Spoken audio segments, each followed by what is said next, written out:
Salut les anticonformistes, c'est JB et bienvenue sur Libéry, le podcast des podcasteurs.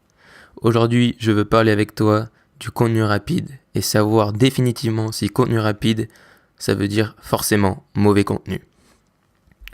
Je pense que je suis pas le seul, je pense que j'entends et tu entends tous les jours le fait qu'aujourd'hui il y a trop de contenu partout, que le contenu est de mauvaise qualité, que c'est putaclic, que c'est fait pour le buzz, c'est fait pour générer des clics, que ça n'apporte rien, que c'est trop rapide, que tout va trop vite et qu'au final on ne prend plus le temps et que tout ça n'est plus adapté et ne nous apporte rien au quotidien. Que c'est vite fait et que c'est mal fait. Mais je pense que c'est faux. Je vais t'expliquer pourquoi. Tout simplement parce qu'il faut un peu nuancer la chose. C'est-à-dire que quand on dit qu'aujourd'hui tout le contenu est acheté, tout le contenu est trop rapide et qu'on fait les choses et tout ça de façon trop vite sans bien les faire, je pense qu'il y a une part de vrai, mais que la plus grosse partie est fausse et est basée sur une fausse impression.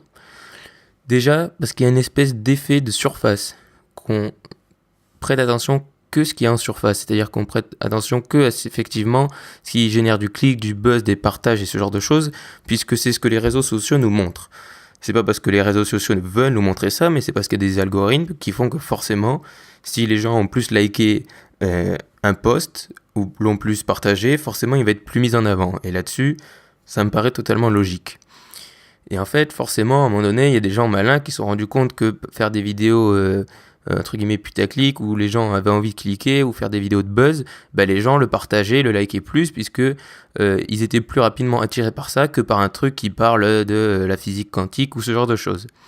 Et du coup, tout le monde s'est mis à se ruer sur ce genre de choses, des contenus où forcément il y a pas aucune valeur ajoutée, c'est-à-dire que la plupart du temps c'est des trucs ou qui sont faux ou qui sont marrants mais sinon ça nous apporte pas plus de valeur et du coup les gens les likent, les partagent et du coup c'est généré et du coup au final on ne voit quasiment plus que ça. Mais ça comme je te dis c'est un effet de surface, c'est-à-dire que sur Twitter, Facebook, YouTube, Instagram et tout ça il y a toujours cette espèce de contenu de surface que quand on y arrive, si on suit les trucs que tout le monde suit, forcément on va se dire ah ouais non mais en fait tout ça ça a aucune valeur, mais c'est faux. C'est-à-dire que sur toutes ces plateformes il y a partout et il y a à mon sens le même niveau d'excellent contenu que le de niveau de contenu on va dire rapide bullshit de merde, tu vois, contenu vraiment à jeter quoi. Tout simplement le problème c'est qu'en fait les gens qui créent le bon contenu ou créent un contenu qui n'est pas adapté ou créer un contenu qui n'est pas mis en avant. C'est-à-dire que, par exemple, il y a des gens qui vont faire des blogs sur des trucs ultra intéressants, qui vont avoir une page Facebook, qui vont la partager, mais parce que, par exemple, c'est un sujet qui intéresse que 10 personnes, et bien forcément, ça va pas avoir le même impact qu'une vidéo de chat qui peut toucher tout le monde, même des gens qui parlent pas la même langue que toi. Donc forcément, ça veut pas dire que son contenu est mauvais, ça veut juste dire qu'il va intéresser moins de personnes. Et du coup, tous ces contenus ultra intéressants qui peuvent toucher plus ou moins un certain nombre de personnes, ils sont plus difficiles à trouver, il faut faire entre guillemets un effort. Et quand je dis entre guillemets un effort, parce que vraiment, tu as en général juste une recherche à faire, c'est-à-dire que par exemple sur Facebook, tu peux taper le nom du sujet qui t'intéresse, tu vas forcément tomber sur des pages, des articles, des posts qui vont t'amener vers des personnes ou des groupes qui sont dans les mêmes centres d'intérêt que toi, et une fois que tu en auras rejoint quelques-uns, tu verras beaucoup plus sur contenu sur ton mur Facebook par exemple. Sur Twitter c'est la même chose, je veux dire aujourd'hui tous ces systèmes de hashtags, alors oui on les utilise pour générer du clic aussi, mais aujourd'hui, ça te permet aussi de trouver plein de gens qui partagent la même chose que toi. Par exemple, si tu aimes l'équitation, tu vas sur hashtag équitation sur Instagram, tu vas trouver plein de posts sur l'équitation. Et du coup, c'est des trucs ultra utiles qui sont souvent utilisés pas forcément pour des mauvaises choses, parce que c'est pas mauvais, mais pour des choses, on va dire, futiles, qui nous apportent pas grand chose, mais qui sont des super outils si on veut vraiment trouver des choses qui nous intéressent.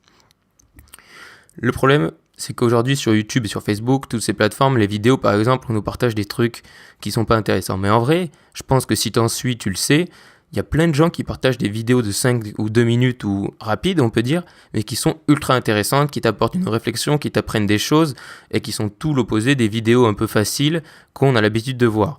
C'est juste que des fois, ces vidéos sont pas assez mises en avant et forcément génèrent moins de clics et de likes et ce genre de choses que les algorithmes des réseaux sociaux prennent en compte.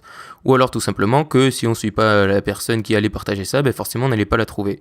Mais il y en a plein des vidéos comme ça de gens qui comprennent que finalement le contenu il peut être rapide et aussi de qualité. Alors bien sûr que ça va pas être un truc ultra long, mais ça peut être rapide et t'apporter des choses simples.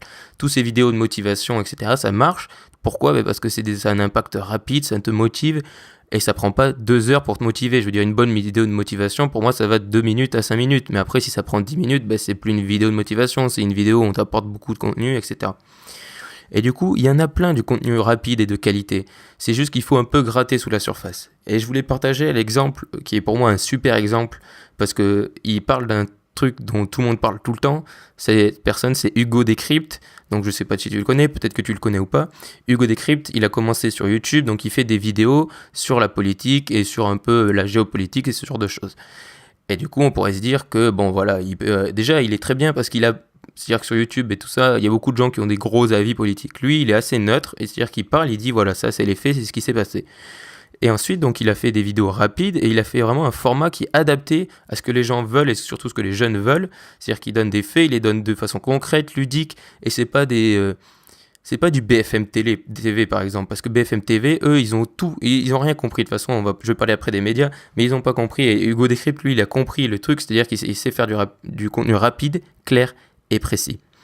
Il fait des fois aussi des formats plus longs, c'est-à-dire qu'il ne fait pas que des vidéos d'1 minute, mais il ne cherche pas à faire du buzz, c'est-à-dire il parle de sujets qui intéressent les gens, par exemple, il parlait de Trump avec la Corée du Nord et ce genre de choses, mais il parle de tous les sujets, par exemple, il a parlé des bitcoins, des crypto-monnaies, et il parle de sujets intéressants, il le fait rapidement, concrètement, il t'apporte une réflexion, il pique ton intérêt, par exemple, s'il parle de la crise entre Trump et la Corée du Nord, c'est sûr que tu vas pas avoir tous les éléments à la fin de sa vidéo, mais peut-être que tu vas te dire ça m'intéresse, et peut-être que du coup tu vas aller voir du contenu plus long, ou sur sa chaîne, ou ailleurs.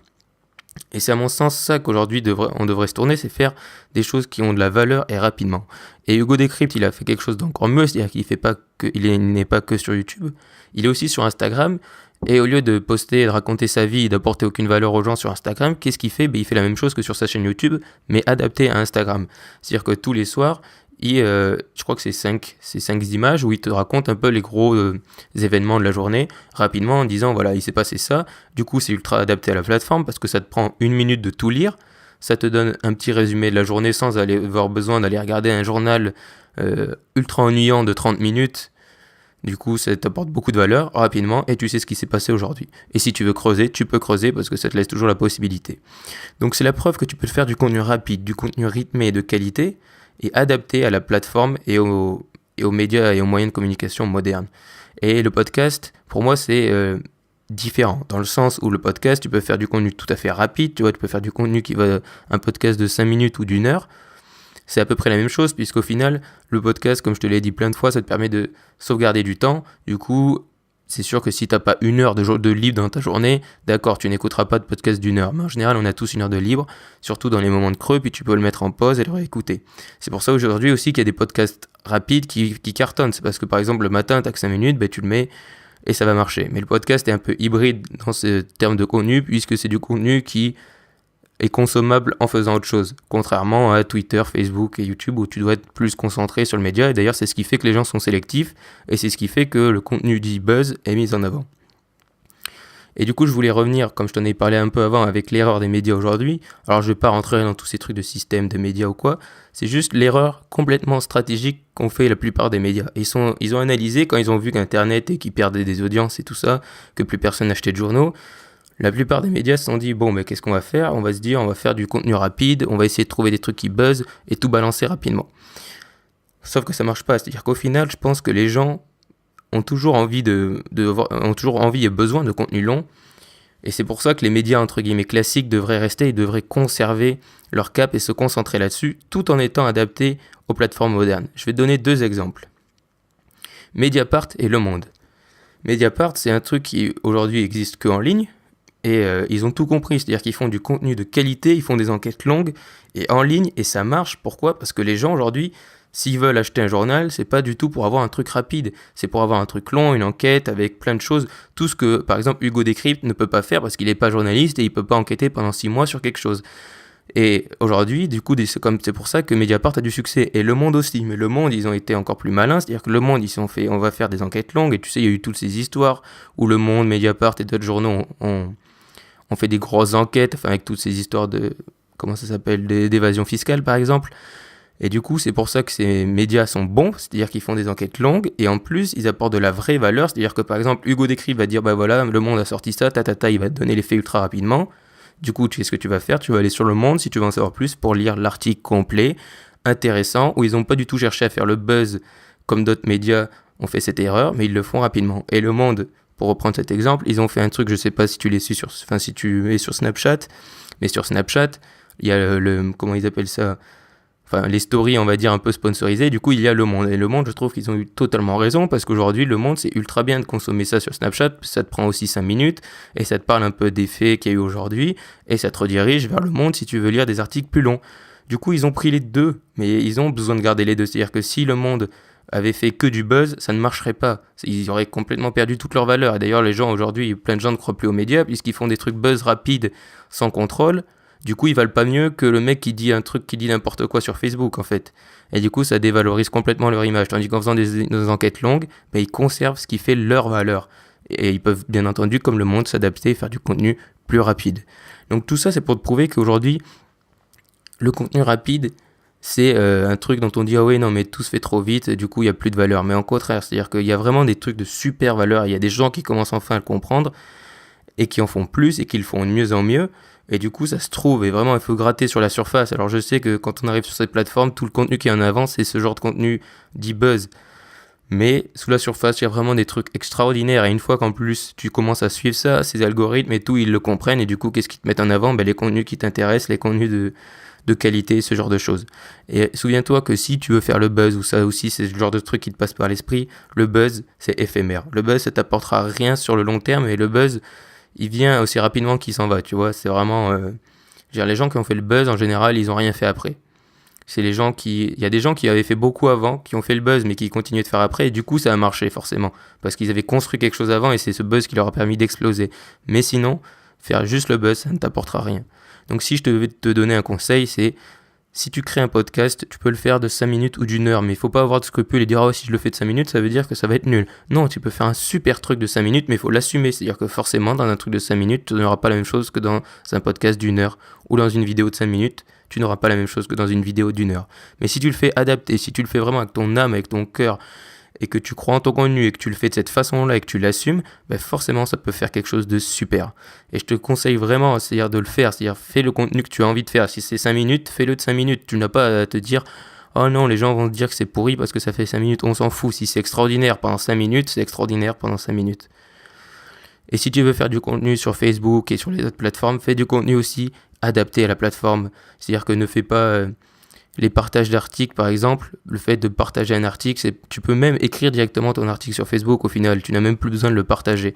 Donc utilise cette plateforme de la bonne façon et n'aie pas de scrupules parce que tu fais du contenu rapide. Parce que le contenu rapide, ça ne veut pas dire contenu de mauvaise qualité. Le contenu rapide, c'est juste du contenu rapide adapté à notre époque. Et donc tu peux faire du contenu rapide et de qualité. Je t'invite à t'abonner si ce n'est pas déjà fait. N'oublie pas que tu peux me poser une question en commentaire sur SoundCloud ou dans le premier lien sur Apple Podcast, qui est donc dans les liens du podcast. Tu peux me suivre sur Instagram, où je publie tous les jours de contenu rapide et de qualité. À demain, et surtout, reste optimiste.